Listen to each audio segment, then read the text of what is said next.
Good morning from London. I'm Anna Edwards alongside Kriti Gupta and Tom Mackenzie. We're an hour away from the opening trade. Here's what you need to know. European stocks look set to follow the US higher after another record close for the S&P 500. Investors await Jerome Powell's testimony to Congress and any guidance on Fed rate cuts. A defiant President Biden prepares to host NATO leaders in Washington today, with the summit at risk of being overshadowed by political turmoil across the alliance. Plus, political deadlock in France as rival groups jockey to form the next government will be live in Paris. In the meantime, a quick check on these markets. Futures are a little bit mixed here. You're seeing some underperformance in broader Europe. You're seeing some outperformance in the FTSE 100. Net, only a move about 0.2% either direction. But as we weigh the geopolitics and the strength we are seeing in the currency picture, euro dollar 108.28, cable at 128.11. The countdown to the opening trade starts right now.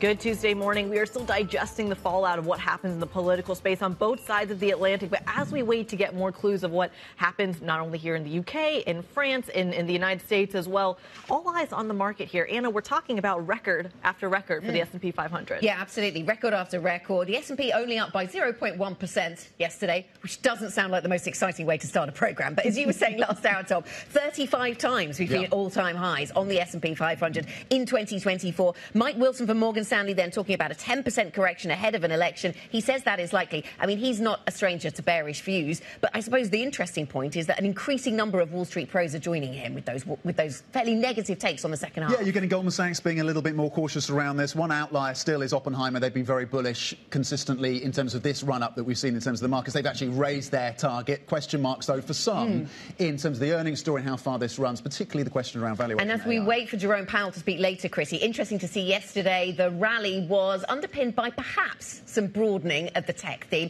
It wasn't just Nvidia higher. There were some other tech names, the likes of Corning, the likes of Supermicro, which were also doing pretty well in yesterday's session. Yeah, Intel, for example, was one that we kept our eye on about 24 hours ago in the U.S. pre-market. It was higher, I think closed higher by something like 6%. And there was no fundamental news to drive it. Yeah. All the option stories. So that's the market story. Let's talk a little bit about the politics as well, because we've got a lot going on in the States. Of course, a lot of leaders out of Europe, out of the UK, showing up in Washington for that NATO summit. And before we dive into the details of the international version, I think we have to address Joe Biden for a second. Some reports overnight about a potential Parkinson's disease specialist going in on the White House logs, on top of Joe Biden really digging in his heels, saying that this is something that he's going to stick to. I believe he put out a letter yesterday saying that he is not going to step down. He wants the party to kind of dial down some of that rhetoric and then ultimately reunited for Donald Trump. He made an appearance on MSNBC. Take a listen to what he had to say. It's not an option, and I've not lost. I haven't lost. I beat him last time. I'll beat him this time. And this is a guy who, look, we talk about debates. Look at his performance at debates. He lied over, Trump has 50 lies. I mean, look, this is a guy who says 10% of the universe. I don't want to get into it. He's just a liar. And he hasn't done a damn thing since the debate. So that's the Biden story, but there's plenty of politics across the channel as well. Yeah, I mean, I just think the NATO summit's going to be fascinating, isn't it, given that Keir Starmer's going to be there for the first time in his official role as PM. And, of course, Macron weakened.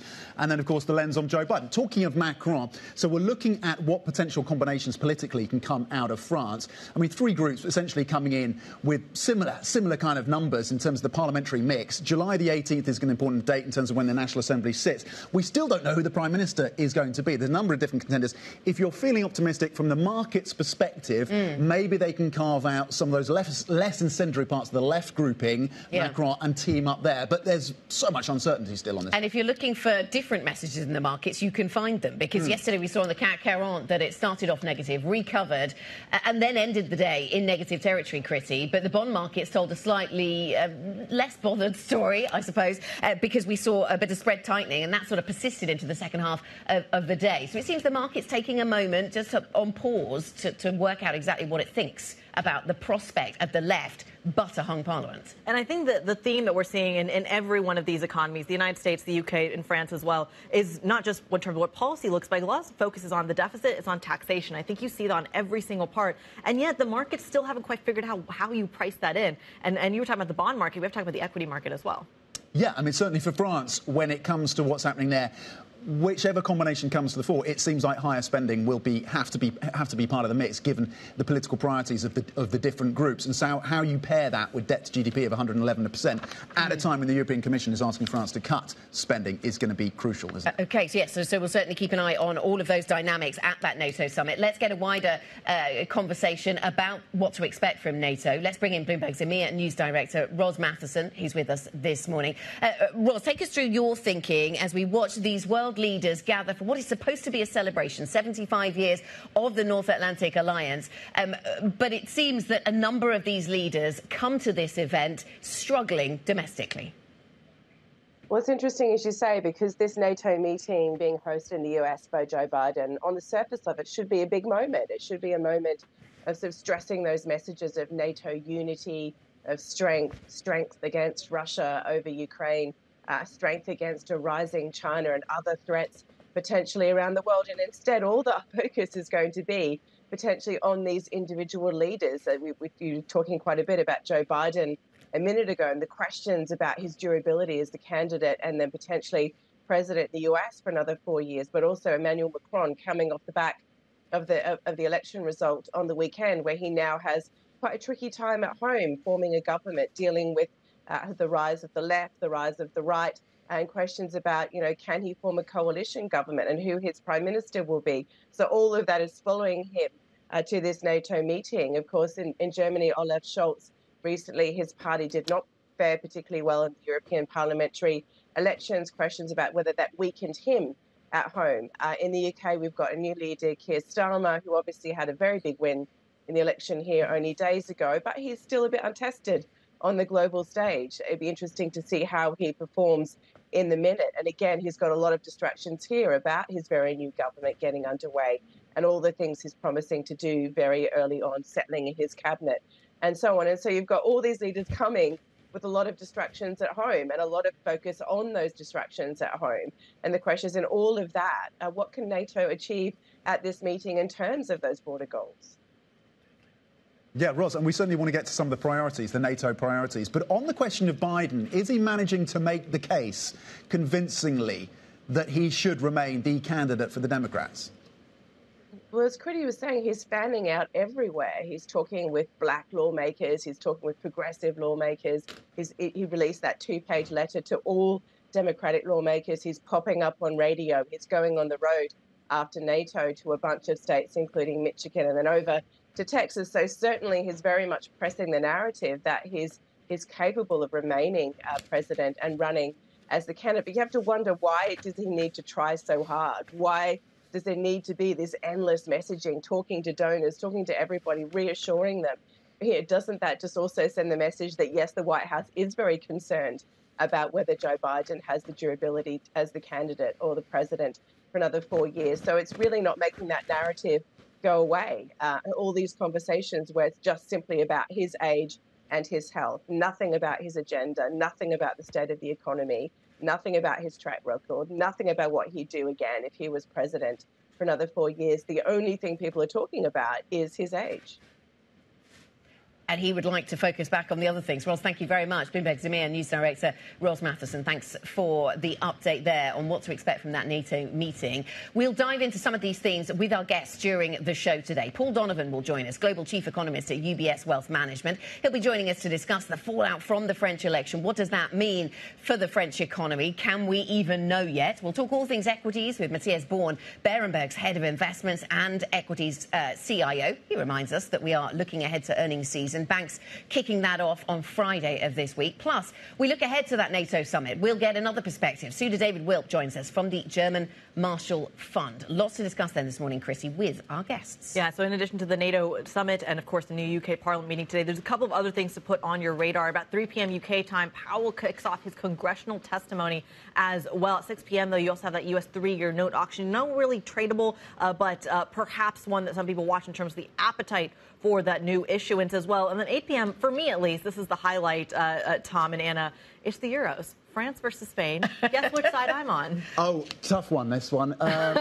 Difficult. I mean, given I've just been spending 24 hours in France, obviously I will be backing France and given my French roots over Spain, who are going to get trounced. That is going to be a great game. It's going to have all the excitement that probably the England-Netherlands game is not going to have. Yes. Right. What? Don't say that already, Tom. It's too soon for that kind of pessimism. You just jinxed it. We're more than 24 hours away. It now. We won on penalties. We're set for this. Exactly. We're going to trounce the Dutch. That was exciting. It was definitely exciting. Saturday night. I knew Kriti was into all things Spanish. I did not know it extended to football. So this is an exciting new development. It's the only time I'm invested in the sport. So the sport is in focus. We've got the football. We've got plenty of tennis to watch in the rain. Yeah. You know, lucky we've got a roof. We also have to focus in on, of course, some of the other news items. And you mentioned in the rundown there, Kriti, some of the things happening in the UK. And one that stands out to us is the UK task force at the Treasury to be launched today, setting up a national wealth fund. So we're looking for detail now from the new Chancellor. What is she going to announce here with this national wealth fund? If they're putting 25% into investments, can it be matched by the private sector with another 75%? That's what a lot of the talk was. Interesting that Mark Carney is playing a central role in that as well. Former, of course, Governor of the Bank of England, playing a consequential role in that a piece of the policy mix for this government. Here's what else you need to know about this morning. Some corporate news flow that is across the Bloomberg terminal this morning. TSMC's ADRs briefly hit a market cap of $1 trillion on Wall Street overnight. The milestone came after Morgan Stanley joined a list of brokers boosting price targets on the Taiwanese chipmaker before its earnings report.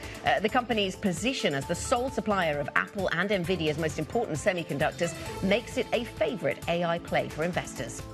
Chinese EV maker BYD has signed a deal with Turkey for a $1 billion factory. The company wants to produce 150,000 electric and hybrid vehicles each year in the plant, which also includes a research and development centre. The move could bolster the Chinese automaker's foothold in Europe. While not an EU member, Turkey has a customs deal with the bloc.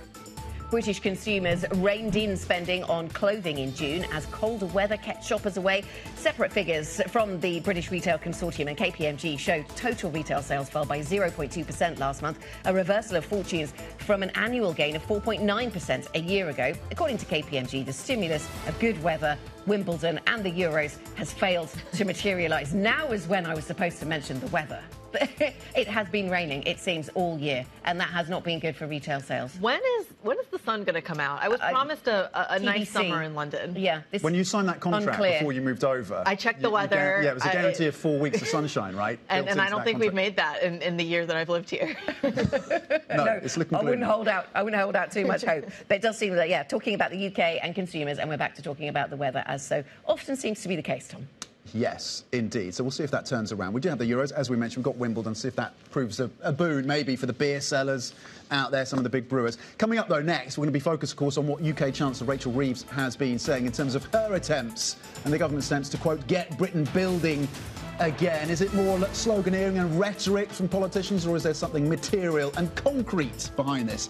She's going to unveil, and she has unveiled, a slew of planning reforms. We're going to get more on her first major speech since taking the job. Plus, Airbus logs its best monthly deliveries so far this year. We'll look ahead to Boeing as well. Their numbers due later today. If you have any questions of your own for our guests, send them to us on IB Plus, BBTV Go. Paul Donovan coming up. Never dull that conversation. Stay with us. This is Bloomberg.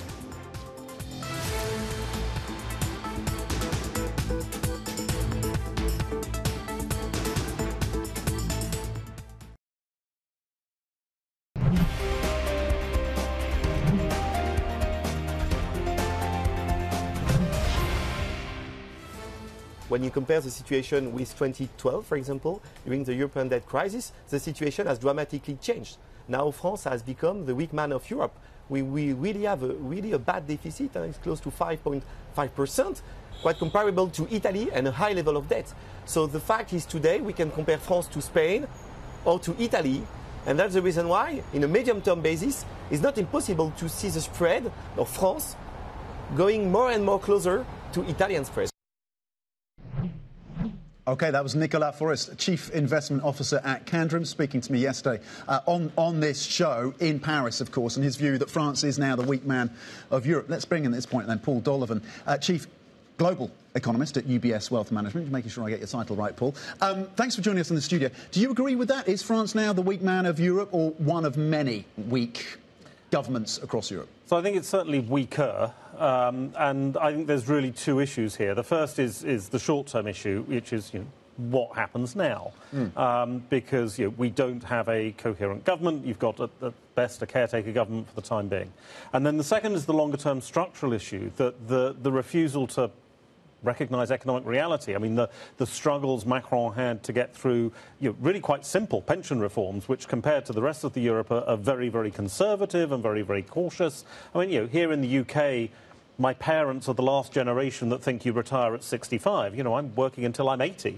And that seems to be one area that both the left and the right agree on, is scrapping that reform that he pushed through. And that's the problem, because, of course, this is not reflecting the modern realities. You don't retire and then spend 30 years of your life frittering away your children's inheritance on cruises, not unless you're my parents' generation. So, Paul comes with his own axe to grind this morning, I feel.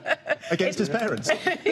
We're on holiday in France at the moment. I hate to tell you, we are available in France, Paul. Exclusive Networks confirming a bid for the business this morning at €24 per share. And I mention this not to get Paul's views on this business in any sense, but it's interesting to me that this is a French company, and here we've got some private equity interest in a French company.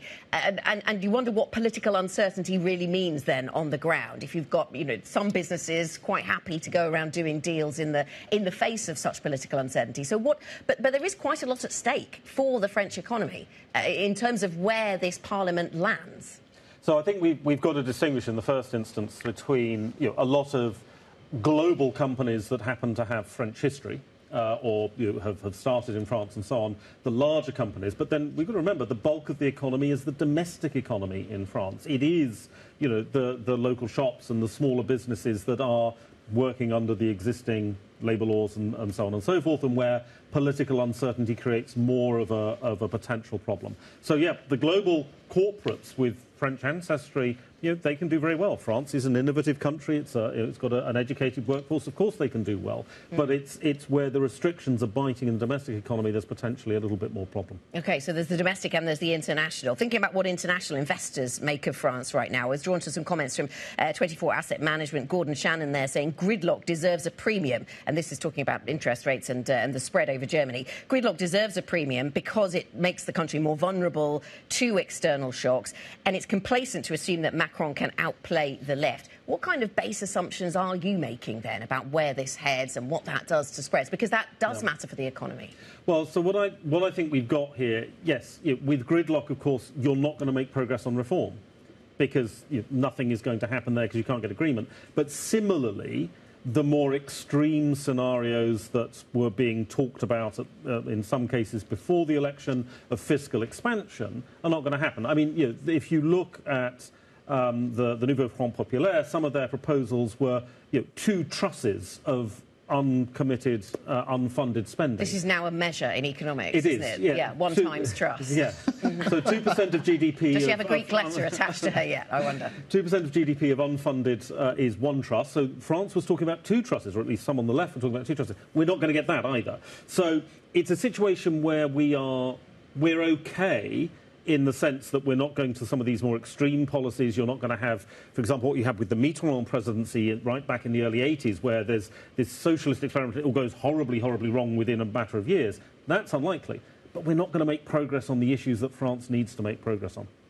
When we're talking about some of these kind of credit spreads widening out, and I'll come back to that in a moment, but I'm curious about when we start to see more concerns about the deficit. Sure, that's the reason that the widening out began in the first place. We still have 2 credit agencies that are holding on to their current French rating. You aren't seeing more downgrades. What would it take to get more of that panic? Not that I'm vouching for that, but I'm curious what the holdup here is. So I think that when we're at a level where we haven't had a dramatic change on fiscal policy.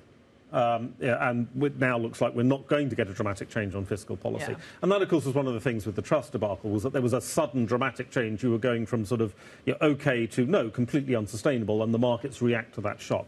So I don't think you're necessarily going to get a huge reaction, but at the same time, this grinding problem is going to create concerns. Now, I'm not sure that the credit rating agencies, frankly, matter a great deal. It's been many years since they really sort of resonated in markets, unless they're downgrading from AAA or downgrading to junk. So I don't think that makes a difference. But we're not at a crisis point yet. France is still a very wealthy country. It can still sustain its current debt level, but the trajectory is what we've got to alter. That's the direction of travel is wrong. The absolute levels are not necessarily crisis levels today. So that's the fiscal of it all. But bringing it right back to where Tom started the conversation around the spreads that you're seeing in particular, if we're starting to get more and more insight and more thoughts that Spain or Italy or that this kind of fiscal spend in the periphery is driving the economy, I'll throw Greece in there as well, driving the European economy, when does that credit risk in the core actually show up? It feels like right now it feels very surface level. Is there something you're watching for in terms of broader credit risk? Well, I think we have to be careful about some of these comparisons because, of course, if you look at Spain, Spain's fiscal position has improved quite substantially in recent years. And so Spain is not necessarily a fair comparison. You can go the other way. If we look at Italy today, if we look at France today, yes, there are warnings. And I think the warnings here are also broader because there is this sense that populism is perhaps driving some of this fiscal problem. But to your point, even though the fiscal spend is driving Italy, and to your point, Spain is kind of doing its own thing. So I agree that it's a different comparison. But the deleveraging story is the same. The reason Spain is outperforming is because they're mobilizing what has been a largely unemployed workforce, but they're also deleveraging in a way that no other country has, whereas Italy, by comparison, is doing the fiscal spend. Yeah. What's the better method here? Is it, especially in the face of kind of a slowing down global economy, is it more fiscal spend or is it deleveraging? So I think that this is where the challenge comes in, that societies have to decide what is the right level of government involvement in the economy. Once you've decided that, then, as it were, the level of government debt, the level of fiscal spending comes out of that. I think that because of the very significant structural changes we're going through, the fourth industrial revolution, we're going to end up with governments playing a larger role in economies around the world. Whether that is the Italian level is a different question, and partly that's for Italian voters to decide. But I think that we have to accept that government is going to be more important. Deficits and debt are going to be higher than they have been in the last 30 years. But what we need to get is sustainability around those debts. So, yes, have fiscal spending, but make sure that over the cycle, this is a sustainable level of spending. It's not something which is going spiralling out of control. That's interesting. It seems to be a leaf that the current Labour government, the new government here in the UK, has taken, or at least a lesson that they have taken in terms of the role of government, and maybe a leaf out of the US book as well. So we look ahead to the Fed and Chair Jerome Powell's testimony in Congress starting today, and then, of course, inflation data out of the US later this week. Where do you think the emphasis is for Jay Powell right now? Is it the softness that we're starting to see within the context, of course, in terms of the labour market, or is it inflation? What is most important at this point? So I always find it difficult trying to get inside Powell's head because, of course, he's not an economist. He's a lawyer. And so understanding what he's focusing on is problematic. He keeps going on about data dependency. And the problem I have with that is, A, data is really unreliable in the States at the moment. I mean, it's just very, very poor quality. And B, policy is supposed to be operating with a lag. So if you're constantly looking backwards and policy's going to take 18 months to effect, you're going to be late. I think they're late in cutting rates now. We're now past the point where they should have started cutting. So I think the softness of data, what I would hope to see is that the softness of data is resonating. And some of these issues around low inflation, the fact that the US has got lower inflation than Europe on the harmonised measure is something I think that needs to be paid attention to. All right. Paul Donovan, thank you for coming in today. Global Chief Economist over at UBS Wealth Management, bringing us his insights on the fallout of the elections around the world. Coming up, we dive into the UK story. We'll preview what to expect from the first time the UK Parliament sits since the election. This is Bloomberg.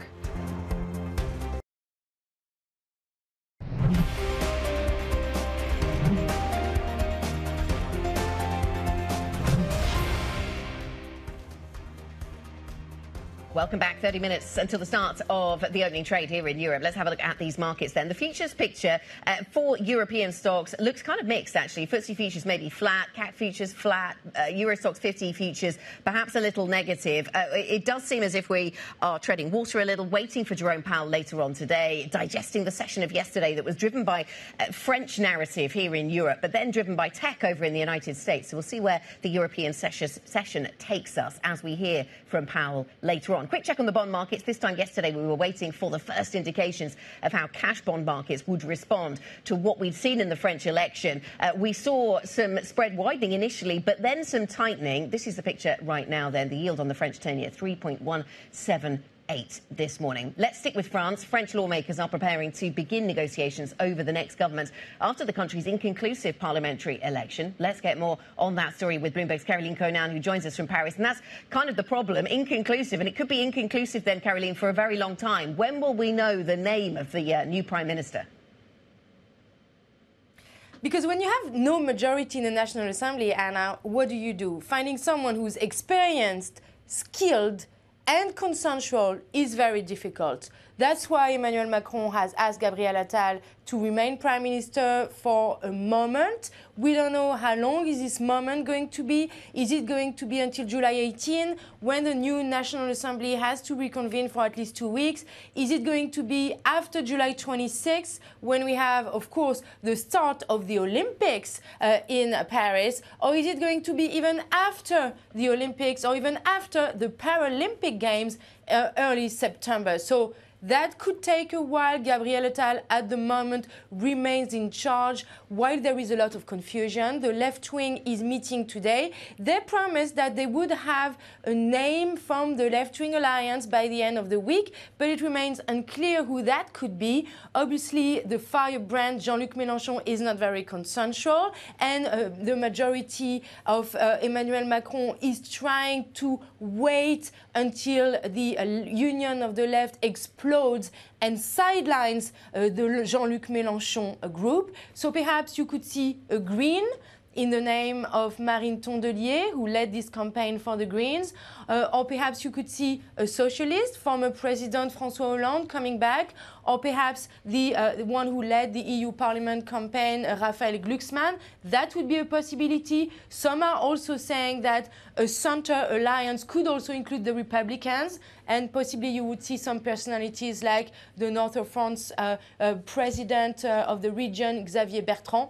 So lots of unknowns here. France is really not like Germany. We are not used to this kind of wide coalition, so it could take a while. And meanwhile, we continue, of course, to see what the implications are of France's standing right now in Brussels, in Europe. And we're hearing that Le Pen, Salvini, of course, of Italy, set to join Orban's party in this new far-right EU alliance. What is the significance of that, Caroline? You know, obviously the far right had a big setback during these legislative elections in France. We were saying they would possibly get an outright majority, and in the end they only got 140 seats. So clearly they are turning their eyes to Brussels. That's what Jordan Bardella, the National Rally president, said in his speech as soon as Sunday night, that the extension of the National Rally turns to Brussels. Marine Le Pen waited for one day because obviously she didn't want to appear too close to Viktor Orban during the campaign, or even too close to Russia. But this new group, Patriots for Europe, including Orban, including Le Pen as National Rally, Vox from Spain, Matteo Salvini from Italy, will become the third alliance in the EU Parliament. Last month, remember, Marine Le Pen decided to distance herself and break ties with the AfD in Germany after they said that Nazis were not all criminals. So that group is slowly disappearing. And Giorgia Meloni in Italy is in another group called ECR. So this group, with Viktor Orban, with the National Rally, is becoming one of the biggest influence in Europe at the moment. And that's where perhaps Jordan Bardella will try to weigh on EU policies and fight against what he calls the migratory submersion. All right, Bloomberg's Caroline Conan there talking about not just the French politics, but how that's broadening out onto the broader EU stage. We thank you so much for that insight. And the commentary she was making, Tom, on this idea of how Le Pen's party is looking to gain more influence, of course, comes in light of as Viktor Orban tries to make his mark on, we've been talking about this quite substantially, Moscow, China, arguably the United States as well. To me, though, the Italian angle was interesting because they're partnering with the likes of Matteo Salvini as opposed to Giorgia Meloni. That kind of fracturing in Italy, I thought, was quite interesting. Yeah, Salvini, obviously part of that coalition in Italy, but also a competitor to Meloni. And the implications, so we wonder, you must think that Vladimir Putin is looking at that grouping quite closely, given some of their historical ties, at least sympathies for Putin. So there's a real question about support for Ukraine. There's a real question about renewable energy, because a lot of them are opposed to some of those measures. And then, of course, you have the question of immigration. Yes, and Meloni herself has been very supportive to Ukraine. So you're right, there's that division within Italy. Interesting, our guest coming up at 8:30 talks about Meloni being the leader of the new far right, and you wonder how that fits then with Orban and what that means, the new far right. So we'll ask her about that. But interesting to see Orban and this freelancing that he seems to be doing in terms of the global political stage.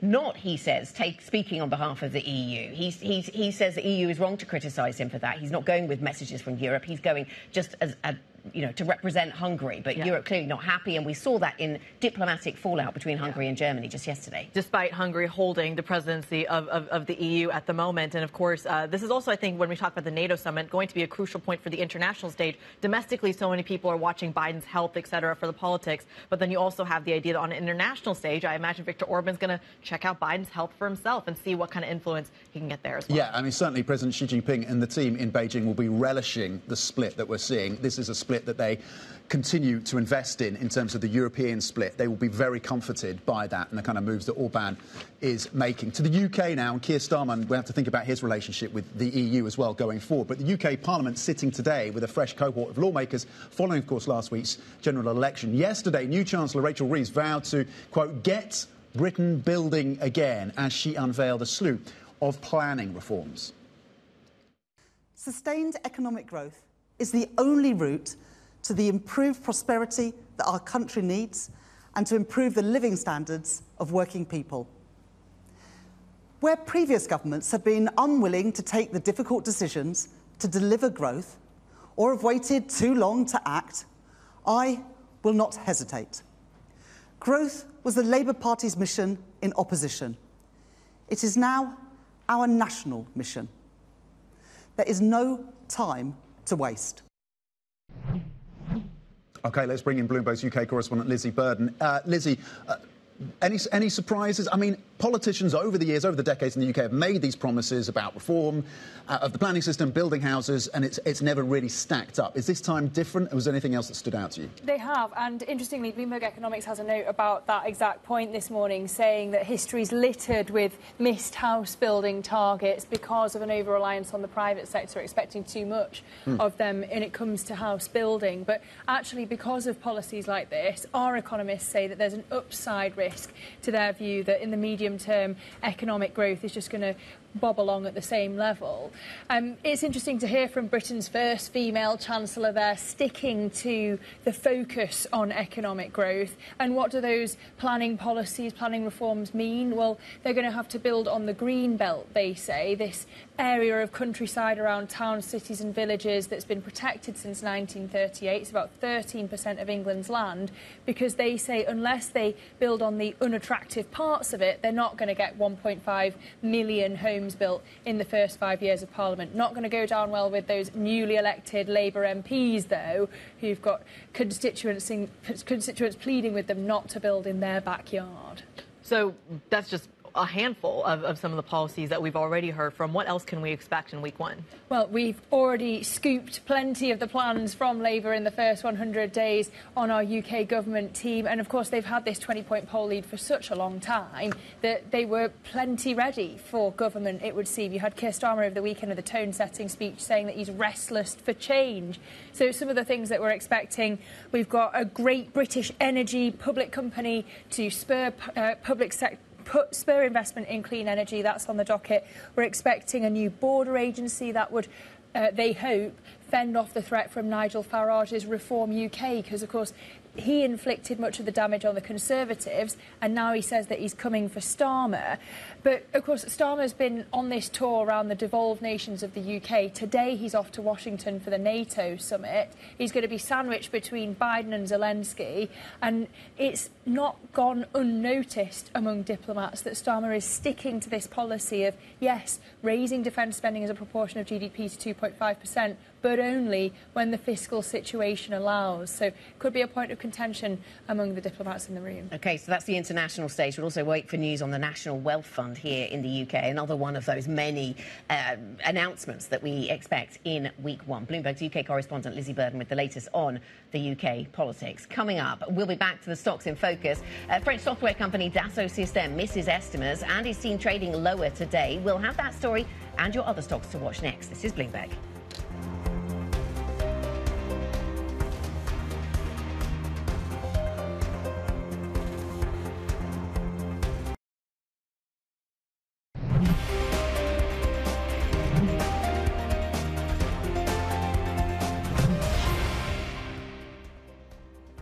We're about 15 minutes and change away from the opening trades across Europe. You are seeing futures slanted a little bit lower, 49.95 on those futures contracts, down about 0.3%. When you look at what's going on in the UK, though, it is virtually flat. Not seeing much action. Does that change at the open? To me, however, it is the currency picture that really we're keeping an eye on, specifically because you're seeing strength in euro-dollar, strength in cable. How much of that is having a ripple effect on the future story? But this morning, at least, it looks like Germany is the underperformer. We're going to see if that holds into the open. But while we do that, let's ponder for a second what's going on in the States, because of course we are coming off another record high for the S&P 500. What does that then do to financial conditions? That is the chart that caught my eye. The story that we are trying to see what kind of Fed policy, what kind of hawkish Fed policy, Tom and Anna, actually shows up on financial conditions. And you can say because of the stock market, because of that unstoppable rally, financial conditions aren't really seeing a dent yet either. And I think that's a really interesting dynamic to kind of play into what we're seeing out of the Federal Reserve. Yeah, I mean, financial conditions, Tom, not an innocent bystander.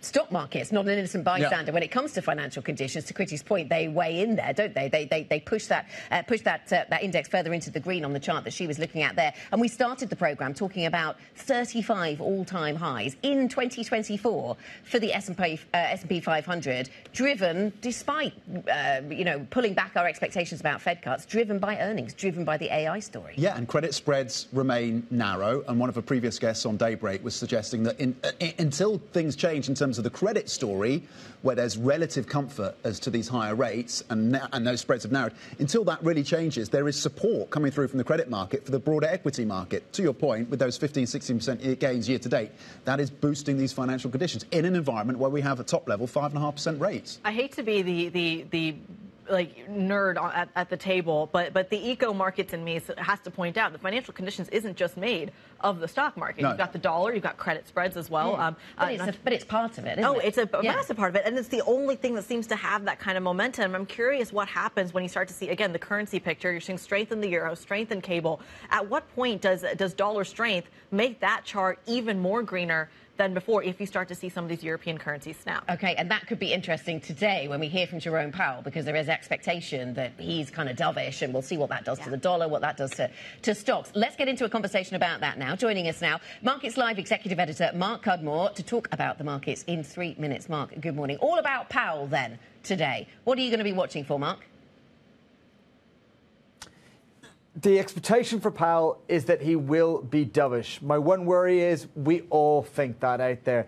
And therefore, while I am part of that camp that thinks he'll be dovish, the asymmetric reaction will be for a bigger reaction if he does not deliver on that dovishness. So I'm a little bit nervous in that regard. I have to say that the overall impulse, I do think when you look at the US yields here and the dollar, kind of following up from your conversation there, is that I am looking at some point for a dollar turning point. I'm not quite seeing it yet, but maybe Powell can be a bit of a catalyst for that. I'm also looking at some point for the yield curve to steepen in the second half of 2024. That, though, has been the real widowmaker trade of the last couple of years. I have been one of the many people who have previously called for steepening that's just not been delivered. But I think we're getting to that point in the economic cycle where, given Powell has reiterated his dovishness, or his dovish reaction function, I should say, and we're expecting him to deliver that on this week, this point of the economic cycle, that could mean that if he acknowledges the labour market cracks we've seen recently, you could see a bull steepening. On the flip side, going to kind of Kriti's chart of financial conditions being loose, if it seems like the economy stays resilient, well, that means it is vulnerable to another inflationary shock. Going into a presidential election where both candidates do not seem to show any concerns about the fiscal situation, we are then very, very vulnerable. And that means we'd be vulnerable to a bear steepening. Either way, I think the backdrop theme for the second half is the US yield curve to finally steepen significantly. The one catch again, like the Powell view, it is becoming very consensus out there. So, Mark, that's the U.S. story. Let's bring it right back to Europe here ahead of the opening trade across the continent. I think it's fascinating. Like, guest after guest is looking at the turmoil in France, looking at the yield picture and saying that the periphery is still looking like better credit than the core. But if you look at the spreads, if you look at the yields that Spanish or Italian or Greek debt is offering versus French or German debt, you're not quite seeing that narrative show up in the pricing. Do you think it will? Yeah, I'm a little bit surprised. Look, I think that the France story stays subtly negative for the rest of this year. And I guess when you talk about the core versus the periphery, one of the dynamics we're seeing is, does France count as the core anymore, which it always has? You know, I think with some of that concern, it's in a little bit of a transition state.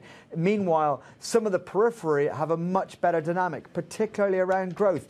Even Italy, which has normally been one of the big bogeymans to the whole European situation, we're seeing a much better kind of growth story there. So, look, I think that the European bond markets don't offer a particular appeal, given the yields on offer elsewhere around the world.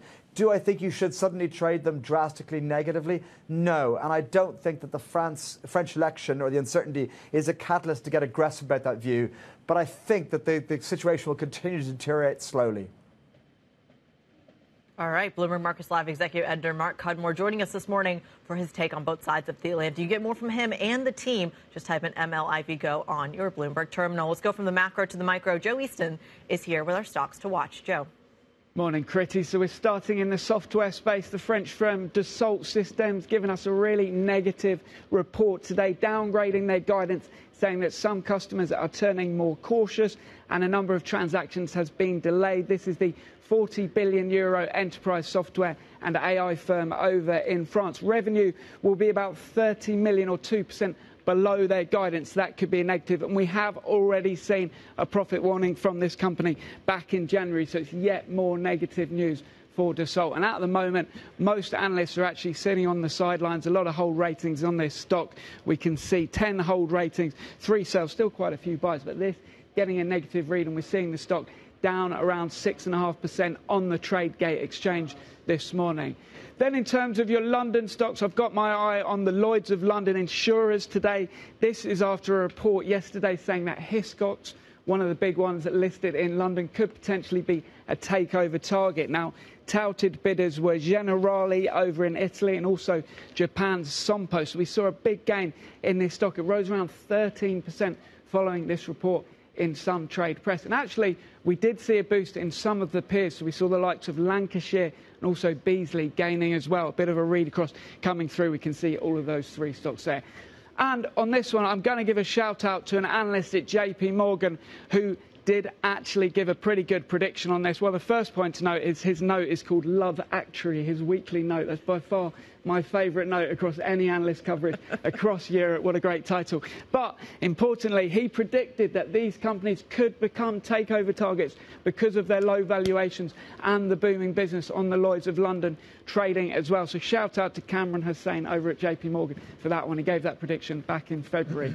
Finally, we've got one more to bring you. This is BP. Now, finally on BP, they are booking a charge related to their German refinery. They're saying that this is going to cut back some of its production due to declining prices on some of the products that it makes. This could cost them up to $2 billion, according to a statement today. Their production, meanwhile, pretty much flat. Potentially, we're looking for more there, but it is this charge related to that German refinery, up to $2 billion. Could weigh on that stock. Had a decent run after the past few years, up 50%. Keep an eye on BP today. OK. Joe, actuaries with a sense of humour seems like something of a target market for this programme. So we do appreciate the naming of that research report. Something that's not funny, though, is the update out of Page Group this morning. Joe, I know, has been looking at this story. Page saying that the company is now taking a more cautious view. The European recruitment firm could be active today as there's been a warning about activity levels, essentially. European recruiters then could be in focus as we get this warning out of Page Group. We'll look for news out of Hayes, Robert Walters, Adecco, Randstad. They could all be on the move as a result. So that's one thing we're watching this morning. I guess we're also watching the broad brush of French markets, because this time yesterday, they were nervous, they were negative. Then they actually, quite quickly in the morning, recovered into positive territory when everybody realised, oh, actually, we knew there'd be a hung parliament, and that's what we got, but then worried again maybe in the afternoon about the left. And that wasn't even taking into account what we're seeing in the States or what we're seeing in Asia as well. So I'm curious if now that we have a lot of these elections and the politics out of the way, do we now go back to the same narrative of basically kind of the U.S. or Asia setting the tone for Europe? And it kind of feels like that pullback narrative is what you're seeing in futures right now. Well, the markets, I'm sure, would like to be in that place, but we're not there yet, are we, with France? Because they've still got to muddle through and work out what the government's going to look like before we move on to that narrative. So for now, that muddies the water, doesn't it, around European stocks? And you've seen some of our guests talking yesterday about the fact that they are now shifting some of their funds out of Europe into places like the UK, and some as well making the case for Switzerland. Yeah, absolutely. I was just trying to pull up the sector breakdown to give a sense of where we lost ground yesterday, and we did lose ground into the afternoon session, which will be interesting for today's session. I think some of the luxury names in Europe were under pressure, some of the banking names as well, and all of that obviously played out in Paris. And when it comes to the banking names, I think because of so much of the carnage in the lead up to the election, I wonder how many people are saying, look, this was a overdone sell-off, and how many people literally buy the dip. This has been the conversation for a lot of the kind of oversold or over even bought names in technology. I'm curious how much of that shows up into the banking space as well. We're going to cover all of that and more, not to mention some of the shipping names we've got our eye on. Hurricane Beryl still having an effect on that story as well. It is all coming up ahead. Futures, however, are pointing lower. Eurostoxx 50 futures down by 0.4%. As the market open next, this is Bloomberg.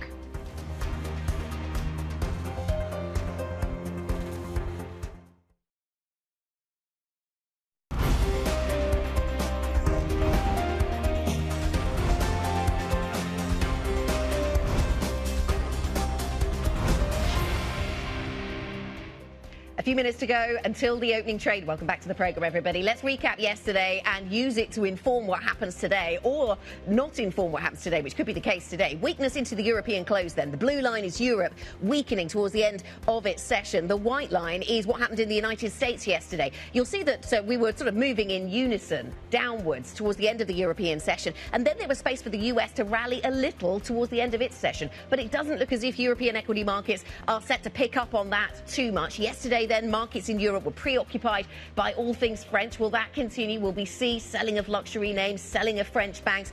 We'll keep an eye on that. But Kriti, take us through the futures picture, which doesn't look as if it's picking up from that positivity at the end of the US session. It's doing the exact opposite, Anna. In fact, in just the last hour on these futures checks, we've actually seen some of the selling accelerate. And I think that's really showing up in the Eurostoxx 50 futures, down 0.4%. We were talking about that weakness in the French sector, so it's already down 0.4% there as well. But the underperformer this morning is actually in German stocks. When we look at German futures, that seems to be where the pain is. And Tom, I'm curious how much of that sustains into the open. Yeah, I feel like I should be giving you some good news stories, but I'm not going to. It's all negative in terms of the individual stocks we're watching. BP seeing a hit of up to $2 billion on some of its refinery business, particularly in Germany, Gelsenkirchen and that refinery in Germany, where I believe some of the Euro matches have been played. In fact, we're also looking at Dassault Systems. They have cut their 2024 sales and profit targets, some of that down to geopolitical tensions and caution. This is the French tech group, so we watch Dassault Systems. And then Page Group on recruitment. They see now a full-year operating profit coming in well below their previous estimate. 60 million is the current target, below 90 million pounds. Anna? Yeah, absolutely. So we'll watch anything in the recruitment sector that picks up from that fairly negative statement then from Page Group. That could weigh on some of the recruitment businesses here in Europe. So the futures picture, as Kriti has been through, is negative. How will that play out as we get trading started for this Tuesday morning? It did seem as if that futures picture has been evolving a little bit over the last 45 minutes or so. So not necessarily a huge amount of conviction there. We'll see what we get. The opening trades do seem to be negative for Europe. The Stoxx 600 down by around 0.2%. The DAX down 0.2. The IBEX in Spain down by 0.3%.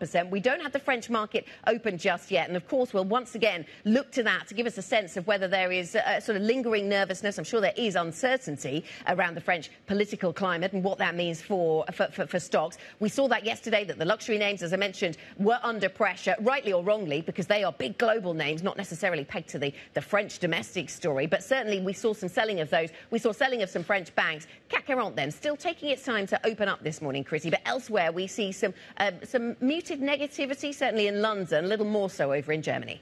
Let's start with the London story as we wait for some of the volume to pick up in those German markets. Right off the bat, when you look at the sector breakdown here, you are seeing an oil-led downturn when we look at that index contribution story. So BP, Shell, for example, Rio Tinto as well, are all going to be some of your biggest weights on the FTSE 100. But there are a couple of outsides. Excuse me, Rio Tinto is one of the sole commodity outperformers, but BP and Shell certainly dragging the index down, as is some of the banks as well. But you do have the likes of Unilever, for example, and AstraZeneca to the upside on the FTSE 100. But a little bit of a more negative story when it comes to the Stock 600, Tom. Yeah, yes. And Tom, you were mentioning BP. Yeah. Sorry, just picking up on that. You were mentioning BP just earlier, and that stock, Joe, was as well. That stock down by 3%. It seems that there's a broad sector story there. We do have a little bit of negativity in the oil price, down for a couple of days, in fact. 85.59 is where we trade on Brent.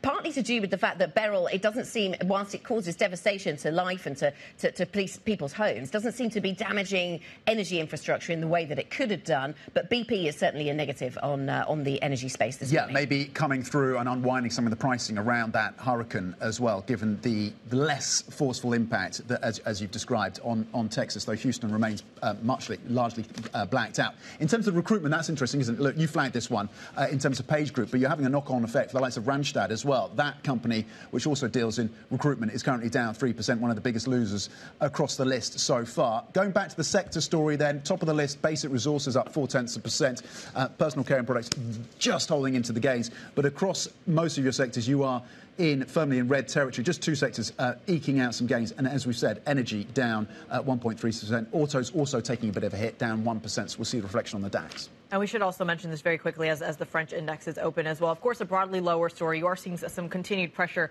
on the banks as well. As in addition to Total, for example, down about 1%. But the outperformers are going to be in luxury. Your LVMHs you're carrying are your sole outperformers, or one of your sole outperformers when it comes to the French index. We're going to dive into more of the details throughout the rest of the show. But let's broaden this out and talk about what that red on the screen could potentially signify, because it comes off the heels of another record on the S&P 500. Morgan Stanley's Mike Wilson, a well-known bear and now bull, talks about the likelihood of a correction. Take a listen. I think the chance of a 10% correction is highly likely sometime between now and the election. Not just because of the election, but because uncertainty is going to prevail for a lot of different reasons. Earnings reasons, election outcome reasons, some of the things you mentioned earlier around tariffs, potentially immigration. Fed policy still remains uncertain. So, yeah, I think the third quarter typically is that period, and it's going to be choppy. Joining us now, Matthias Born, Head of Investments and CIO of Equities over at Berenberg. A pleasure to have you on the program. Good morning from London. Walk us through your take on the likelihood of a correction. There have been so many calls for it, at least in the last year, as we see this unstoppable rally, frankly, on both sides of the Atlantic. In your view, what is it going to take to see a 10% correction? Yeah, good morning. Pleasure to be here today. So likelihood of correction, for sure. Sentiment-wise, markets have been getting maybe a bit on the positive side, especially with the concentration we have in markets like in the US, with the tech names, but also in Europe, a lot of the big names have been driving up markets. So for sure, this could short-term be a risk that some of that bullishness is now fading for a while. Nevertheless, I still see a lot of positives throughout the second half, especially with an economic recovery in Europe, for example. When it comes to economic recovery, though, how sustainable is it, and how much of it is dependent on the fiscal spend, which may be running out in various parts of Europe? Your take? Yeah, so I think especially the manufacturing side of the economy, and if you look to Germany, especially Germany was hit quite hard by the downturn in the manufacturing sector, and this has been driven down mainly by, for sure, one side demand, but also by inventory depletions. And this huge inventory depletion that has happened in some sectors over the last year, and especially in the manufacturing sector, is ending now, from my perspective. And therefore, this could be one trigger for the turnaround, that inventories have been depleted.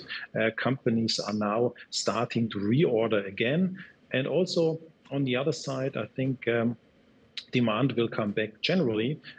For sure, interest rates are a big topic and could be a big driver also for an economic impulse over the next couple of quarters. Nevertheless, I think this inventory topic has been a big one over the last year, and this is now ending, and therefore it could serve as a good trigger for the second half, especially in the manufacturing sector, and therefore also in Germany for recovery of the economy. It will not be a big one for sure, but little changes could lead also to earnings upgrades, especially in these sectors, but also in general.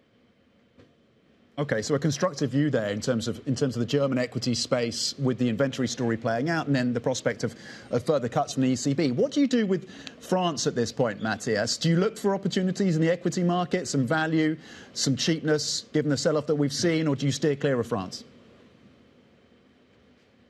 I think especially some of the names which are anyway internationally exposed. Look to the luxury side. So luxury has an exposure to mid-single-digit percentage points to France, to the French consumer, French economy. So therefore, there's not a huge impact from French elections on that sector. Nevertheless, some of the stocks have suffered, not just because of the French elections, also because of a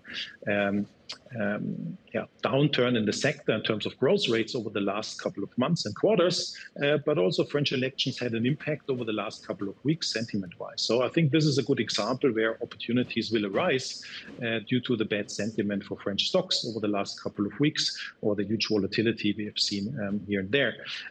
But also on the industrial side, there are companies which are benefiting from strong trends, like in data center investments, for example. Look to Schneider Electric as an example. So low exposure to France, huge exposure to some strong trends going forward. So therefore, these are the kind of opportunities I would look at the moment. Okay, interesting. And on your constructive view, Matthias, to what extent, how much are you pricing in? To what extent is that making an assumption on the level of cuts from the ECB? How many more cuts do you expect to come through from that central bank? And just how much of a catalyst will that be?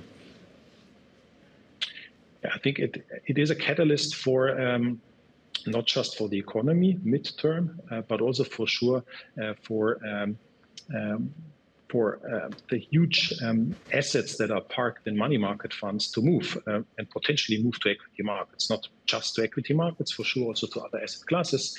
But I think that will be for sure a trigger. Yeah? So there will be further cuts, potentially 2 more. So and therefore, this could serve as a good trigger for money moving in money market funds to other asset classes over the next couple of months and quarters, and that could be a trigger. And especially in Europe, you have seen now 2 years of outflows. So Europe has been a region where investors have been disappearing. If you look to the flows here to European equity markets over the last 2 years, especially since the Ukraine war started. We've seen outflows overall, but specifically, for example, in small cap funds. And this is another opportunity I see in Europe. Yeah. We see money at one point coming back, flows coming back, and that could trigger also more market breadth in European markets. With the economic recovery I mentioned, we will see, and therefore also flows coming back at one point. This could be a good trigger also for the small cap space in Europe, which has been under pressure for quite a while. Okay, so if we see another cut from the ECB, then that could, through what it does to money market funds, cause some stocks to gain and also Europe to gain as a result. Matthias, what clues are you looking for from the labour market right now? I ask this because we've had a warning out from one recruitment company here in the UK today, Page Group, and that stock is really under pressure, and it's warned about lower activity levels, in particular in the second half of the year. Now, this is just one business, but it's having a negative impact on other companies in the sector. What is the labour market story for the second half of this year? Yeah, for sure. I think it's what will happen first usually is that for sure we have been in a downturn in many parts of the European economy. So therefore, and it's not surprising that also over the last couple of quarters and also still now, we will see companies warning. on a lower demand, on a difficult environment. I think that's also what we hear from companies. Yeah, companies have been getting a bit more positive on average over the last couple of weeks, from my impression. But nevertheless, we are still in a weak situation in the European economy, and that leads still, I would say, to negative news flows from especially from cyclically oriented companies. Yeah. So what will happen first, usually, when the economy is recovering? Orders will come back. Yeah. If you look to industrial companies, for sure, these are the ones which will see orders improving when the economy improves, and then for sure the labor market is later than that. Yeah, so therefore this will react far later. So the order situation will improve first, and that's basically what I would expect for the second half of this year. So the labor market will be impacted later. Is that going to be inflationary then, Matthias, and stop the ECB from cutting rates? Because labour markets are pretty tight already, and if you say they're going to tighten further from here. No, I think they don't tighten further. I think right now we are in a more relaxed situation. They will maybe tighten throughout 25, 26 again, yeah, when the economy is starting to improve. Yeah, I don't think that they are that there's a risk right now for the next couple of months or quarters. It's more a risk, I would say, if we go into 25, 26, when the economy is starting to reaccelerate more. All right, a final question to you in terms of the IPO story. I'm curious how in so many places we are waiting for the capital markets to open up. You've seen early signs of that when it comes to how the private markets are kind of working around it or preparing themselves for that. But it's yet to properly show up in the way that would properly encourage IPOs, deal making, et cetera. Do you have a time frame on that, or horizon, or something you're waiting to see to initiate that? Also, this happens usually a bit later in the cycle. So therefore, this is unfortunately also a story that is that should be played out in 25, 26 and not now. Yeah? So therefore, this is later in the cycle usually when IPOs are picking up and also M&A is picking up. We see that, you're right.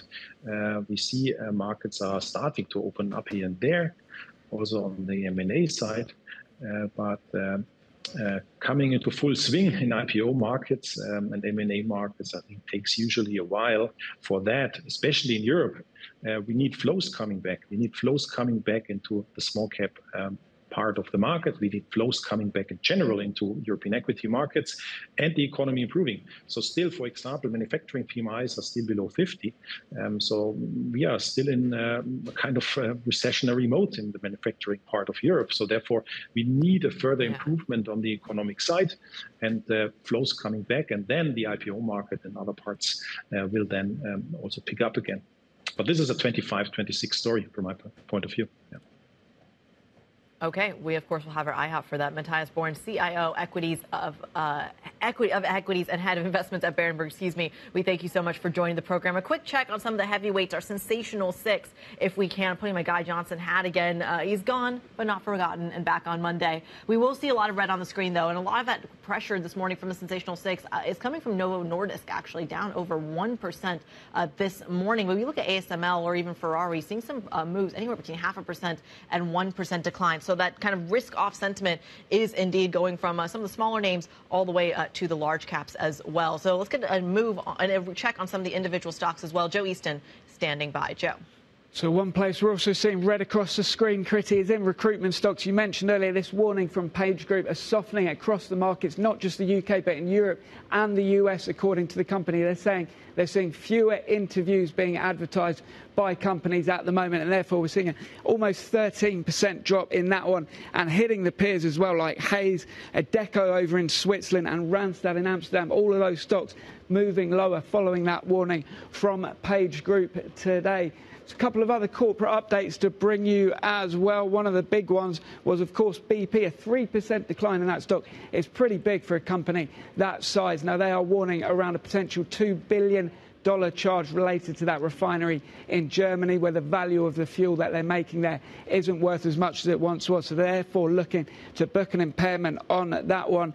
But this one down the bottom here, catching my eye, Indivior. This is a drug maker listed in the UK, but soon to move its listing to New York, given that's where it does most of its business. It makes a treatment for opioid addiction, but it's got a warning out today saying that that is not as profitable as it once was, and that is down 31% in London. It's worth around £1.5 billion in terms of the market cap on that one. Then in terms of your French updates, some decent moves in that one as well. Dassault, that one has downgraded the earnings. We had it in stocks to watch. That's the software company saying that some customers are delaying their bookings, partly due to geopolitics. Airbus, we had a monthly order update from them, a little bit of softness, but you remember they did warn on their earnings just a couple of weeks ago. And then down the bottom here, Veralia, a maker of wine bottles of all things. Somebody is drinking less wine. Let me know if you find out who, but that is down 10% following a bit of a profit warning out of Veralia. Lots of red on the French screens this morning. Then there is one M&A story to bring you. This is Exclusive Networks. It's a cybersecurity company, got a takeover bid from private equity. You remember Darktrace in the UK also got a bit of a theme coming into the cybersecurity space. That one's up 7% in Paris today. Then finally, a couple of rating changes. Bank of America downgrading Mercedes. This is a big one. We'll get it up on the screen. There it is. BofA goes underperform on that one, and we're down 3%. They say some of the high-end cars in China are seeing slowing sales, so they don't like that stock at the moment. They cut that stock, and it's falling significantly today. Finally, Credit Agricole. This one gets an upgrade over at Morgan Stanley. They actually say that the sell-off in French banks is potentially overdone on the geopolitics.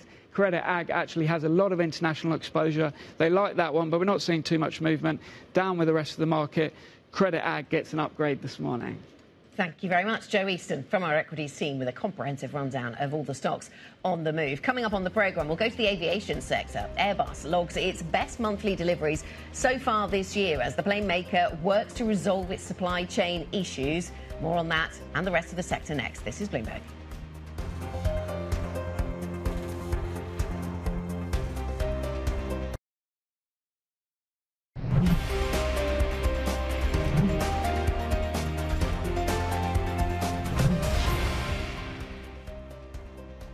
Welcome back to the opening trade. We are 21 minutes into today's session, and you're seeing selling pressure across European equities. The FTSE 100 just clinging on to, well, flat, essentially, but outperforming the rest of the major indexes across Europe, with the pressure coming through on France. CAC down a full percentage point, but also pressure over in Germany on the DAX, down 0.6. Autos, one of the leading sectors in terms of the sell-off, and that is certainly weighing on the German index. Autos down 1.3%. Construction and technology also taking a hit, as is energy, with BP, one of the biggest underperformers so far. Energy down at 0.9%. Let's switch focus to the aviation sector now, though. Airbus logging its best monthly delivery so far this year as the plane maker works to resolve its supply chain issues and pares back its order backlog. Shares, though, falling, as you can see, 1.5% so far this morning. That may be down to more about the sentiment around French stocks than maybe the corporate story itself. Let's get the details then and bring in Bloomberg's global aviation editorial leader, Benny Carmel, who is standing by for us in Berlin. Benny, Airbus numbers down. Break them down for us. We've got the numbers. I should say the stock is down. We've got the numbers through. Break down the numbers in terms of Airbus and what it tells us about where this business is going forward. Yeah, so Airbus came out with their monthly numbers for June and also sort of the second quarter. Actually not looking that bad. 67 aircraft over the course of the month. That's their best monthly tally so far in terms of deliveries. And you have to remember, about a week ago, the company really spooked markets with a fairly comprehensive profit warning. They downgraded their delivery target for the year. They downgraded their production target for the A320 crucial aircraft. That's the one we can see taking off there in the background. And really, that took quite a sort of shine off the stock, which had done fairly well so far this year. So 67 aircraft, not looking so bad. The real question is, can they maintain that going into the latter part of the year? We have the Farnborough Air Show coming up in a couple of weeks. That'll be sort of a crucial test to the sentiment in the industry. But so far, you know, coming out of a fairly low rate at the start of the year, doing slightly better now. So that's the Airbus story. Let's talk about the Boeing story as well. There's a lot going on. There's so many developments overnight. Benny, I'll let you cover whatever you want to start with or whatever angle on Boeing you want to hit. It really is quite a mixed bag. You know, we came out yesterday morning with the announcement, or Boeing did, with the announcement that they had reached an agreement with the Department of Justice. They will plead guilty to one count of fraud. And obviously that's a huge blemish on this company. They are now, you know, convicted felon, as it were. And the question is, what does that do for their business going forward? There was one story that we put out yesterday looking at sort of the government side of things. Under normal circumstances, doing business with the government would be hard when you're convicted. But obviously this is Boeing that we're talking about, and it's very difficult to take Boeing out of that equation. They are a huge defense contractor. They put people into space. Right now we have 2 astronauts in space who went up there with a Boeing rocket. So you can't just sort of yank that contract. You want to get those people back down again. So really the question is, can they get a workaround? Can they get a waiver? That's something that we'll be watching closely in the next couple of weeks. The defense business is important for Boeing and is more important now, obviously, now that the civil side of the business is not running as smoothly as it once did. Benny, a United Airlines Boeing plane lost a wheel yesterday, and you know, this isn't the first time. Losing one might just be unlucky, but losing 2 looks a little more troubling. What do we know about this? Yeah, so this is eerily similar to the incident that you mentioned happened a couple of weeks ago. They lost a wheel. Same thing happened this time again now. Now, obviously, you know, people might think, oh, here we go again, it's another Boeing plane. But to be fair, this is an out-of-production plane. It's a 757. It's been in the United fleet for a long time. So really, this one is on United, and it's really more of a maintenance rather than a production or a design issue here. But these incidents have gotten a lot of public attention since the start of the year, since that failure on the fuselage of the Alaska Airlines plane. The public really is attuned to these incidents now, however large or small. Obviously, a wheel falling off is sort of a more serious offence than sort of you know, something smaller going wrong on a plane. But you know, the question really is, can the airlines get a grip on maintenance? Can Boeing sort of turn this around? And that's something that we're going to watch very closely in the latter part of the year. OK, Bloomberg's global aviation editorial leader, Benny Campbell, thank you very much indeed. It would be comical if it wasn't so serious. Now, when you get onto a plane in the US, you have to think about checking in your luggage, whether the in-flight entertainment's going to work, and whether a wheel might drop off. Right, it's terrifying. Yes. So, and there are plenty of visitors to the United States right now, important ones coming into Washington because we have a NATO summit taking place, and that's where our attention goes next. We'll get into a conversation about that. What all the leaders are struggling with domestically, though, Kriti, could dominate that conversation. Yeah, as you said, we'll just go right to it. We look ahead to that key topics for discussion. As Anna was talking about the NATO summit, remember, they are talking about centralizing the institution altogether, potentially even having a station chief in Kyiv to kind of work out some of the weaponization that's going, or weapon support state that's going towards Ukraine, and of course some of the troop movement as well. Again, is this a sign to Trump-proof? We're going to get more of that next. This is Bloomberg.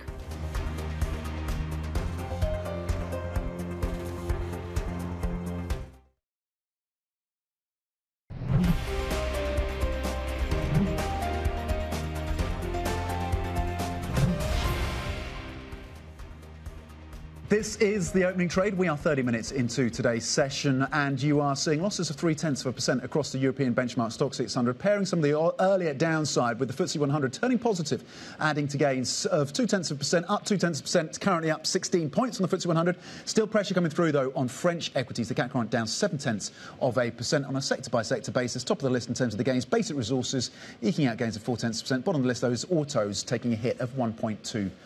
To the geopolitics now, and NATO leaders meet in Washington, D.C. today with Ukraine and defence spending levels high on the agenda. Joining us now is Sudha David Wilp, Regional Director of the German Marshall Fund based in Berlin. Sudha, to what extent will the domestic concerns of some of these key leaders in NATO undermine the objectives of this summit, or not?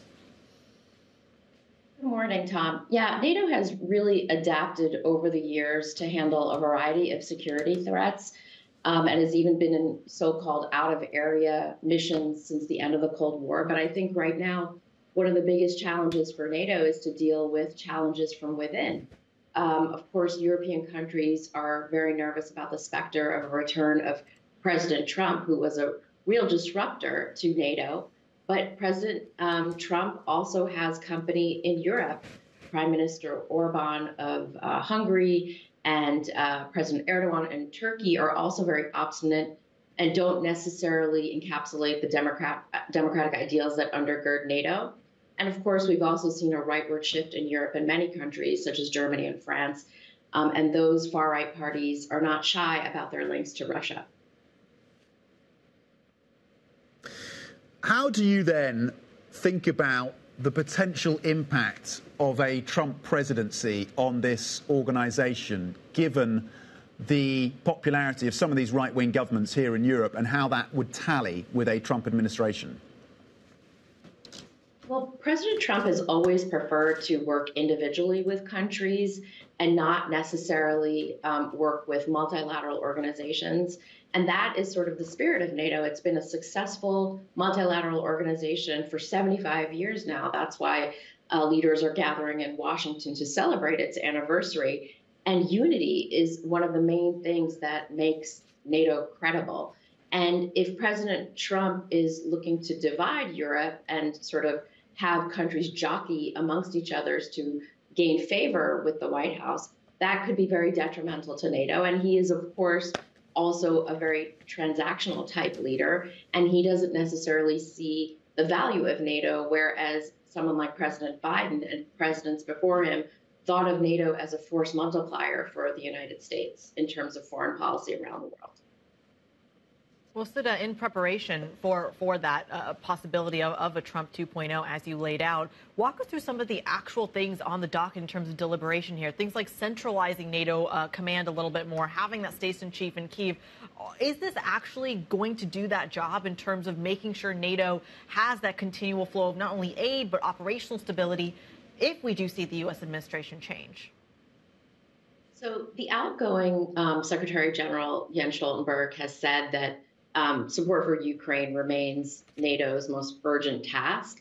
And I think leaders within NATO in Europe are looking for ways to so-called Trump-proof support for Ukraine. So you just mentioned a number of things that NATO is deliberating on. There's also talk of opening up a command structure in Wiesbaden in Germany to work on some of the issues that the compact group that the United States has led to continue funneling support, financial and military support for Ukraine. But, you know, leaders here in Europe have also done their homework, and, you know, 2/3 of NATO members are now meeting the 2% goal of spending on defense of GDP. So I think that has also been very helpful. Europeans are looking, although difficult, to also boost their conventional capabilities should a President Trump return to office. But in terms of that story, how much of that is dependent on some of the congressional aid as well? We've seen so much of that aid dry up from the states. I understand that where there's a massive move from a lot of these European economies to get to that 2% target, or arguably 3% if you look at certain other countries who are pushing for that. But how much of this is a money story, and how quickly can that money run out? Do we have a time frame on it? Well, you know, it is definitely a money story, as you say, and 2% is now has become sort of the floor rather than the ceiling. You point out correctly that countries like Poland and Norway will be spending well more than 2%. But I think it's also a matter of will, and it's a matter of trying to pivot economies in Europe more into a war footing economy. Germany is now the second largest contributor for support to Ukraine, but it's also a matter of making sure that its industries are getting the planning that's needed and the commitment that's needed from government so it can continue to churn out armaments not only for Ukraine, but also to stock inventories within Europe so that NATO is also able to defend itself, not just Ukraine, but defend its own borders should NATO enter shaky ground with the advent of a Trump 2.0 administration. Sudha, good morning. What do you think will be made of the recent performance of President Joe Biden and his attempts to reassure his own party that he's willing to stand, he wants to stand, he's well enough and will stand in November in the election. And I ask this because, of course, it is dominating the domestic news cycle, but also will be of huge relevance to the leaders of other NATO countries. Certainly, there's a lot of attention and fanfare this week for the NATO celebration. But as you point out, Anna, there is going to be quite an amount of distraction as well. I think the press and others, European leaders, will certainly look to see if President Biden can cut an energetic figure during the week of summits, or the summitry this week, the White House dinner on Wednesday. And also, people are also looking at leaders like Macron, who has emerged very weakened after the French election. So there's a lot of distraction on the periphery of this NATO summit, and not only mentioning, of course, the Republican convention that's going to follow next week, where President Trump will also announce a VP candidate. So lots to celebrate for 75 years of NATO, but at the same time, lots to deliberate on terms of what's the next phase of NATO and how it can overcome challenges for the decades ahead. And Sudha, what should we expect from the right of European politics in Washington this week? Because there are some parts of that political spectrum that, as you point out, have been very friendly towards Russia. There are other parts, I'm thinking of Meloni, who've taken quite a tough line on Russia and provided support to Ukraine. So what should we expect from the European right? Well, I think the conservatives in Europe right now are not like a monolithic bloc. Meloni has definitely moderated her stance on a number of issues. She's looked to be constructive with von der Leyen when it comes to curbing migration, and also obviously supporting Ukraine with the context of Russia's full-scale invasion.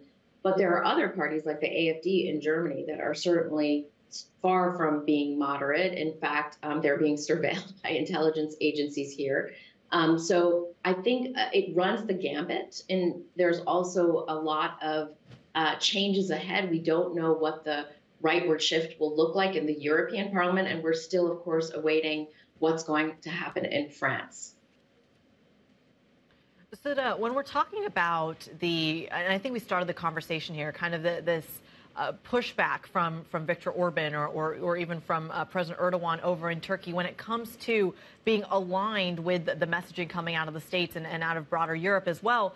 I'm curious what that actually looks like in terms of the read-through for NATO. And the story that I have my mind on, we talked a little bit about Orban, is specifically Erdogan, I think earlier this week, making the comments that he's looking to increase the cooperation with Russia, China, India, making similar comments as well, going as far as for Erdogan to say he actually wants to work more with the Shanghai Cooperation Organization, which is largely seen as perhaps China's response to NATO as well. What does that do in terms of kind of negotiations within NATO and operations within NATO when you see that kind of pushback?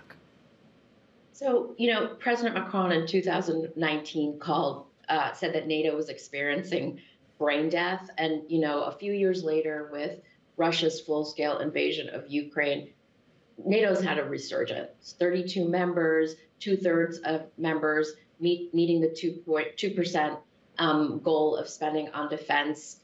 But at the same time, liberal forces within are making it very difficult for NATO to remain unified.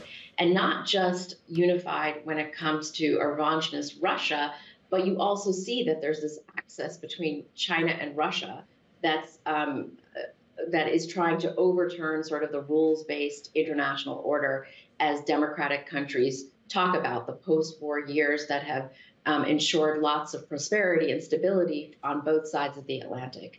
So NATO members are really going to try to make sure that NATO remains a unified bloc, but it's very difficult when countries within the alliance are looking to, not follow discipline and also make carve-outs for their own countries. So that's going to be the biggest challenge for NATO ahead. And also at the same time, the fact that President Trump is still not convinced that NATO is a good deal for the United States. And if he were to come back into the White House, I think it will be very difficult for NATO moving ahead. Suda, thank you very much. Thanks for joining us. Suda David Wilp, Regional Director of the German Marshall Fund, looking ahead to that NATO summit, celebrating 75 years. Of course, the UK Prime Minister, newly elected, Sir Keir Starmer, will be there. Meanwhile, back in the UK, Parliament sits for the first time since Labour's landslide victory. We will preview what to expect from the party's first 100 days in office. More on that next. This is Bloomberg.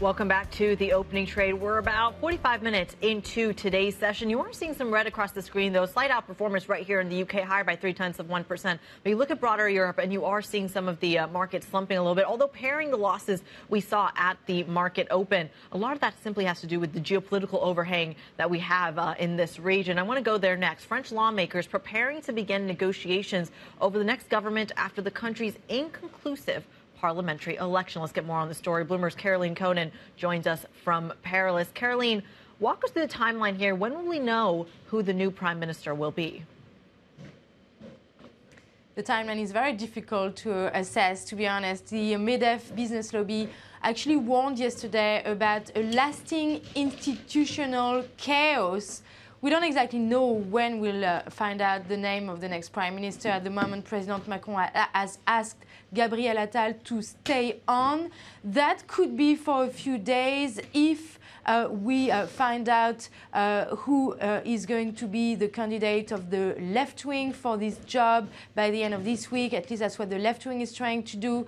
They're trying to put forward the name by the end of this week. But that could also be later, after the Olympics or in between the Olympics and the Paralympics, perhaps in the middle of August, if Gabriel Attal and his government stays on during the Olympics, which start in Paris on July 26th. So a lot of unknowns on how long that's going to take. The camp of Emmanuel Macron, the presidential camp, is obviously betting that the left-wing alliance will explode and the far left of Jean-Luc Mélenchon will leave the group and then end up being isolated in parliament. In that case, we could see a center-left prime minister, perhaps a comeback for former President François Hollande or former Socialist Prime Minister Bernard Cazeneuve, perhaps a Green, Marine Tondelier, the current Green leader, or the Green Senator Yannick Jadot are some names. Some are also talking about a possibility of Republican centrists, such as Xavier Bertrand, the president of the North of France region. So a lot of uncertainty on exactly what color, what majority we're going to see in this next National Assembly. Clearly, it is also the end of the pro-business reform agenda of Emmanuel Macron, because anything that comes out of this will be very fragile and could face votes of no confidence as soon as the next budget at the end of September. Caroline, what does this all mean in terms of France's standing in Europe when we think about the alignments between different political parties in the EU, within the Commission? How is that all lining up right now?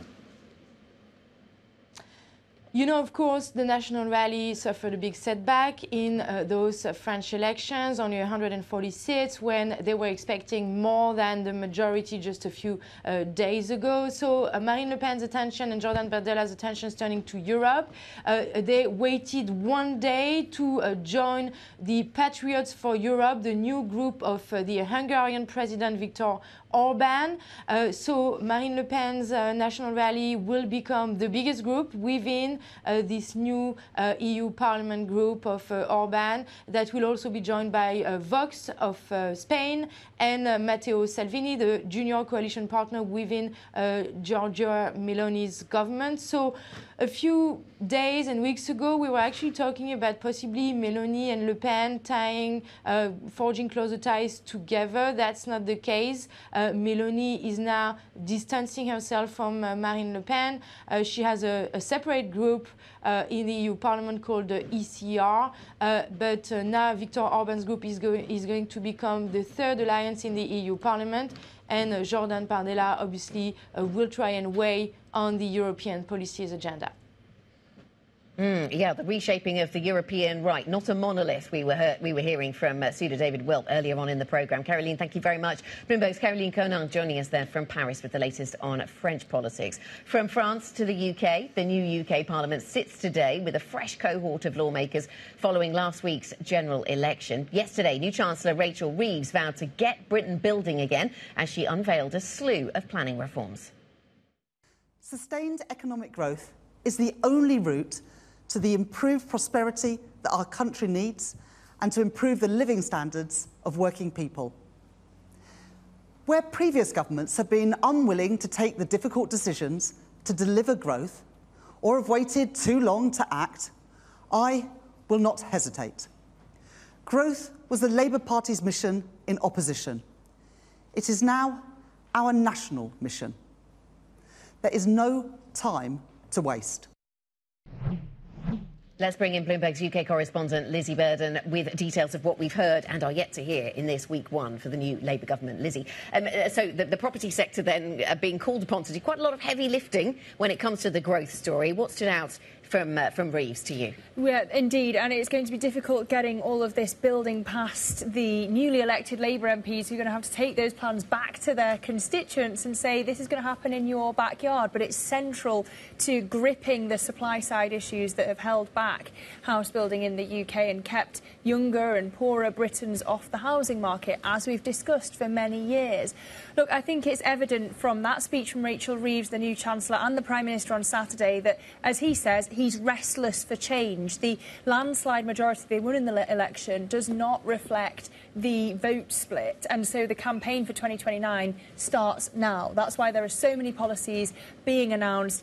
For example, we're expecting him to launch this Great British Energy, the public company designed to spur investment in clean energy. We're expecting a new border agency, a task force to advise on a national wealth fund. We're expecting a Treasury task force to drum up private investment focused on Starmer's 5 missions. So lots happening, and evidently they want to show that they're focused on delivering exactly what was in the manifesto so that stability translates into economic growth. Right, so trying to deliver in a hurry then, Kriti, because they do have, to Lizzie's point, they do have their eyes on the next election. They've been talking about a decade of renewal. Well, you only get 5 years under the UK system, so you're going to have to win again if you really want to do it for 10 years. The bar is high for success, and it also comes that make sure that the economy is on the same page, and that requires monetary policy to be on your side. Lizzie, what's on your radar there? Yeah, well, Keir Starmer could inherit the first rate cut from the Bank of England. You've got economists, investors, I should say, pricing more than a 60% chance of a quarter-point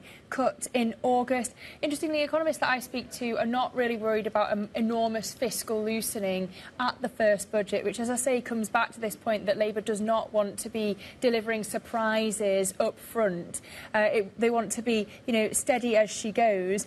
But on the point of BOE reserves that was raised during the campaign by Nigel Farage, in particular, whether there be some sort of tiering, and it was backed by Gordon Brown, Rachel Reeves sticking to her guns. She does not want this. She says it could interfere with the transmission of monetary policy through to the real economy. And this is someone who's an ex-BOE economist, so not changing her mind there. Probably doesn't want to steal one of Farage's policies in week one as well. Probably wouldn't be the look she was going for. Maybe not a great look from the former economist at the BOE. OK, Rachel Reeves with the speech around reform and planning, of course, in terms of trying to build those homes, 1.5 million by the end of the Parliament. Of course, data centres, part of the mix as well, infrastructure and the rest in terms of what we look ahead to. Lizzie Burden, our UK correspondent with the details. Thank you. Let's take a look at what else is coming up today. 3 p.m. UK time. This is of great importance, of course, for the markets. Jerome Powell of the Federal Reserve, that congressional testimony starting 3 p.m.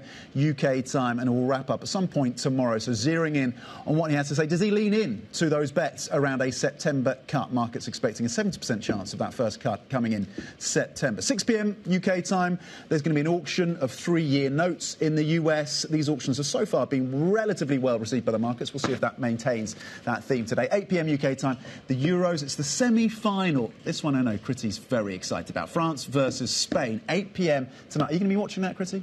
Of course, are you I'm staying up watching for that. it? It's a late one for us. I'm surprised you haven't responded to my invitation yet. What was the invitation? To watch the Euros with me. No one will come join me. So it's late, Kriti. I mean, you gotta make the sacrifice when Spain is on the docket. No, but I've got to stay up late on Wednesday night to watch England. You see, so I can't. Yeah, we're going to reserve that You can't do energy. both. We can't have too much excitement in our week. We all have our loyalties. Yeah, absolutely. So those are some of the things on the agenda. Interesting from a market perspective. I was reading on the Markets Live blog. They're talking about Powell, and not to downplay it before it's even started, but suggesting that market pricing, options pricing around the euro shows more expectation of volatility from the CPI data then at the end of the week, Kriti, than from Powell. We were hearing from Mark Udmore earlier on that the risk is that he isn't as dovish as the market expects, because it seems that many in the market do expect him to be dovish. It's interesting that we're seeing that kind of positioning there, because I also read a story, I believe, by our FX team as well, that talked about, and I promise you I'm going to connect the dots here, that when it looking at European bond futures and positioning as well, the open interest in, of course, French debt is enormous, and enormous by historical standards as well. But I'm curious how much of that changes after we get a little bit more direction from Powell as well. Does the U.S. story suddenly kind of overshadow the European story to some extent, given that the U.S. policy story, the data hasn't actually given that much catalyst to the global bond market? Paul Donovan, of course, chief economist, global economist at UBS, saying they are already too late in terms of cutting from the Fed. He says they have to cut, they should cut in September, but even if they do cut in September, it would be too late. Would suggest maybe there's more money to flow into US debt. Currently, the 10-year at 4.29. We talk about the euro, the euros. Wait, do you have are we going to put some numbers on the France-Spain game? France should be. I mean, they should be given the game, shouldn't they? Given the political turmoil. I'm not going to extend myself beyond my area of expertise, which means I'm not going to call the result of Spain. Here's what I'll say. My loyalty is to Spain, but France has been doing very, very well. And they just played against Portugal, against Ronaldo. I'm a big Ronaldo fan as well. And open invitation for him to join the show, just saying. But it's getting complicated. It's getting complicated, but it's something I imagine everyone is going to be watching, at least in Europe. I have the boring job to bring us back to markets right now, because from the football, I'm not sure I can make a segue, but here's a quick check on some of the stocks that are on the move. This one, Page Group, has a macro read across. This is an interesting story, because this business downgrading expectations in the market for how well it's going to do in the second half of the year. It's about recruitment, and that story is weighing on recruiters. Does this set us up for something more negative around the labour market story in Europe for the rest of this year? Indivior very much on the move, 38% down. This in the biotech, the drug space. BP under pressure, 3.5% lower. Dassault Systèmes also under pressure, falling after a rare profit warning from that business. Overall, Tom, though, stocks are down 0.2%. 2/10 of 1%. Outperforms a little. Yeah, the UK, the FTSE 100, keeping its head above water, up 0.2%, as you say. US futures also in positive territory, looking to build on that 35th record for the S&P yesterday. S&P E-minis up 0.2%. That is it for the opening trade. The Pulse is up next. This is Bloomberg.